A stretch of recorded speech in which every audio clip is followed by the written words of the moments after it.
Almost every Straw Hat is set up to have a major personal character arc in Elbaf.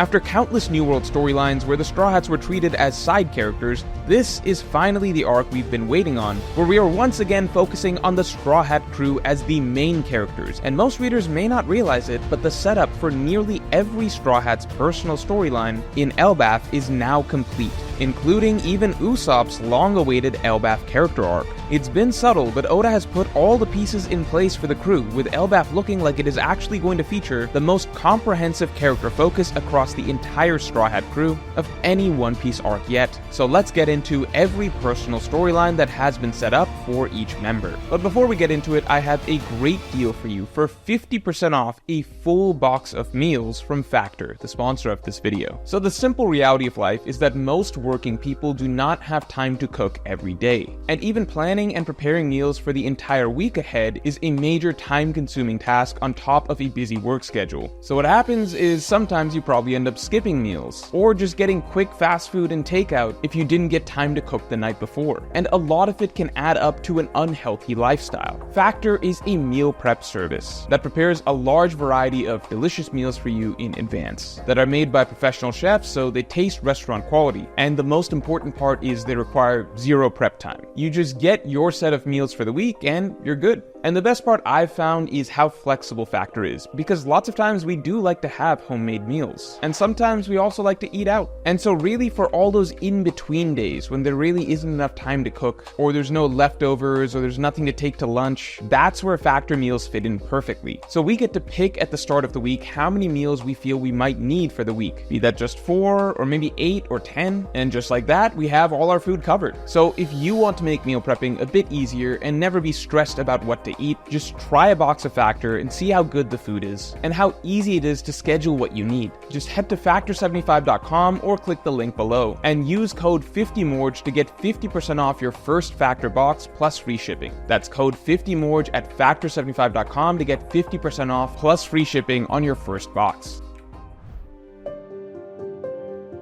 So to begin with, the biggest question on a lot of readers' minds has been, what is Usopp's character arc going to be here in Elbaf? Because for the last 1,000 chapters, we've been hearing Usopp talk over and over about how important the island of Elbaf is to him, how much he's looking forward to meeting the giants, how this is part of his dream of becoming a brave warrior of the sea. And now that we've reached Elbaf, Usopp has done nothing so far. However, that's very likely because the true story of Usopp in Elbaf cannot begin until the God's Knights leave, because Usopp's arc in Elbaf is actually not going to be about Usopp learning to be a brave warrior like the giants of Elbaf. Rather, Usopp's arc in Elbaf is actually going to be about inspiring the giants of Elbaf to become brave warriors again after their defeat. This is maybe the single most genius move Oda could have ever planned for Usopp in Elbaf all along. See, why was Elbaf always supposed to be such an important arc for Usopp? Well, Usopp's dream has always been to become a brave warrior of the sea, and once he met the giants of Elbaf, that dream gained a sort of tangible goal. A certain vision formed in his head. He imagined the giants of Elbaf as a sort of platonic ideal of bravery that Usopp could now aspire to reach. And so Usopp set off on this trajectory for the rest of the story, where he continued to dream of one day reaching Elbaf, wherein he could finally learn to be a brave warrior like the giants who lived there. But that then created this sort of impossible bar for Usopp and Elbaf. Throughout One Piece, Usopp goes through countless storylines after storylines, where again and again he has to learn to be brave. He has to conquer his fears over and over again, and grow over and over again. But no matter what Usopp does or what he accomplishes, Usopp himself never seems to believe that he has become a brave warrior. Because Usopp always continues to envision Elbaf as his dream destination, it is there that he believes that he can finally learn to be a brave warrior. And so this begged the question, what could possibly happen with Usopp and Elbaf that Oda is just saving for all this time that would finally turn Usopp into a true brave warrior? And the simple, ingenious answer all along was nothing. It's nothing!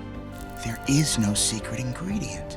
All along, there was nothing secretly waiting for Usopp and Elbaf that would make him finally become a brave warrior. because the truth that is likely shaping up for Usopp to realize is that he has in fact been a brave warrior all along. Think about it, Usopp has in fact objectively been a brave warrior of the sea ever since he left Syrup Village. He was a brave warrior when he defeated a superhuman fishman on his own with a slingshot and a bottle of booze. He was a brave warrior when he defeated the elite officers of Baroque Works for laughing at his friend. He was a brave warrior when he stood up to God. He was a brave warrior when he declared war on the entire world. When he put his life on the line for his captain. When he put his life on the line for his captain again. When he put his life on the line for complete strangers that he just met. The truth of Usopp's story is that he has been a brave warrior for a long time. Hell, an entire nation in the New World literally has immortalized Usopp as a statue as the iconic hero of their land. The only person who doesn't think of Usopp as a brave warrior at this point is himself. Usopp is suffering from the greatest case of imposter syndrome in fiction. He thinks so little of himself that no matter what he does and what he achieves, he can't shake the image of himself as this coward. That's why 1,000 chapters ago he latched onto a romanticized ideal and imagined that the nation of Elbaf are the true brave warriors that he needs to aspire towards. And from then on, somehow no matter what Usopp did, he couldn't possibly begin to imagine that he had become just as brave as those giants are. And the beauty of it is that upon finally reaching his long dreamed of destination, Usopp is coming to realize he already surpassed the giants of Elbaf's bravery a long time ago. The unachievable mythic fantasy of what truly brave warriors look like for so long turned out to be exactly that, a fantasy. The famed warriors of Elbaf are nothing of the sort. In fact, the island today is one of the most pacifistic islands we've ever seen. This is a nation that no longer even claims to be warriors. They have left those ways for over 60 years. And they've become so neutered that this entire God's Knights raid is making it painfully clear that the Elbaf giants are way out of their depth when it comes to actual combat. And they aren't exactly brave anymore either. That's the entire point of Oda using fears to attack the giants. This entire country is being overran by their fears, and they're completely terrified and helpless to stop them. The irony is that the giants of Elbaf who Usopp imagined to be so brave are now crumbling to their greatest fears when Usopp is someone who has had to overcome his greatest fears every single arc. And so with that in mind, look at what is around the corner next in the Elbaf storyline. The nation has essentially been brought to its knees. The nation is no longer as brave or strong as it once was. The warriors have forgotten how to be brave warriors. And so it is very likely that the one who will be rallying the giants and instilling in them the meaning of bravery and bringing out their warrior spirit again will be Usopp. Only the man who has had to overcome his fears over and over can teach them to get back up and show them what it means to be a warrior even when you're scared and outmatched. And so things come full circle. Usopp once imagined the giants of Elbaf would show him what it means to be a brave warrior. But after going through countless trials and tribulations on his journey to Elbaf, the Usopp that finally arrives at the island is the one who will actually have to teach the giants how to be brave warriors. It is the perfect reverse of the Wano storyline, wherein Usopp encountered the samurai, who were essentially irrationally brave to the point that they were blindly suicidal. And there, Usopp had to actually teach them to be a little bit more cowardly. The nation of Elbaf needs the exact opposite. Right now, they need someone to teach them to be a bit more brave again. And so therein lies the beauty of Usopp's full story. Usopp's final moment of growth in Elbaf was never going to be about him becoming a brave warrior. His moment of growth was always going to be about finally realizing that he is a brave warrior. Robin has a similar payoff to a long-running character storyline in store for her. Throughout the New World, Robin's writing has recurringly centered around how much gratitude she has for having loved ones who protected her and embraced her when she was an outcast. And so in the New World, Robin has been repaying the kindness of her loved ones. From the beginning of the time skip, Robin wanted to become stronger for Luffy's sake, the first time that she'd ever wanted to become stronger for the sake of another. And in particular, we saw in Wano just how important it was for her that her loved ones can now rely on her, and that she can now fight to protect them just as they once did for her. That same exact idea is continuing on here in Elbaf, this time with Saul. The arc begins for Robin with her reuniting with Saul and being flooded with all the memories of him, and how important he was to her as a child, being the one and only friend she had who protected her when she needed it the most. His words literally pushed her to keep living even when it all felt like it was too much in her darkest hours. And now, here, once again, Robin had to be protected by Saul. Just like in Robin's childhood, Saul put his body on the line to defend her. Only this time, Robin is going to repay that debt. This arc is Wano 2.0 for Robin, just as she was able to step up to fight to protect her crewmates as they once did for her, and thereby repay their kindness, so too is Elbaf an arc about Robin stepping up to fight on behalf of Saul, just as he once did for her, and to repay his kindness. That's why the Robin-Saul dynamic is being so heavily emphasized here in Elbaf. This is a major moment for Robin's character, taking her full circle back to her childhood. She is going to be intensely focused on becoming stronger this arc once again for the sake of another, and thereby repaying the kindness of her first protector. I'm sure that Robin will be getting payback against Sommers one way or another before the end of this arc, and you can watch this video if you want to hear in greater detail how Robin is set to grow stronger to actually have a chance at defeating Sommers in the climax of Elbaf. Chopper's storyline in Elbaf seems quite clear and simple, and is surprisingly extremely important. There is one key plot point that is going under the radar to a lot of readers, something that only Chopper can resolve.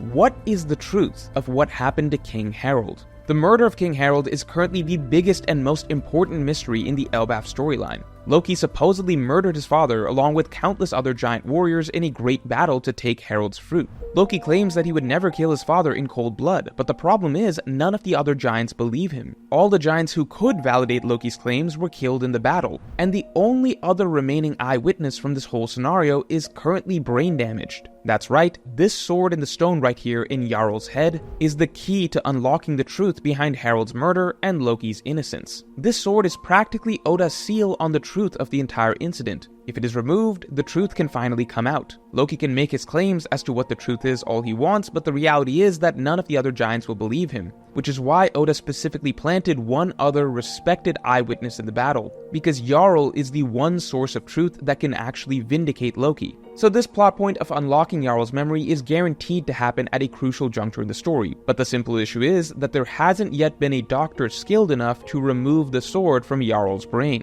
Enter Chopper, the miracle worker. This has been Chopper's purpose throughout the New World, from Punk Hazard to Zoe to Wano. The Straw Hats keep coming across specific medical emergencies that are crucial to the plot that only Chopper can step up and solve, and in Elbaf, this sword is Chopper's destiny. If this sword is meant to be removed at some point in the arc to clear Loki's name, and if it requires an extraordinary doctor to do so, ultimately it is going to fall upon Chopper to figure out how to perform the operation and cure this giant's amnesia.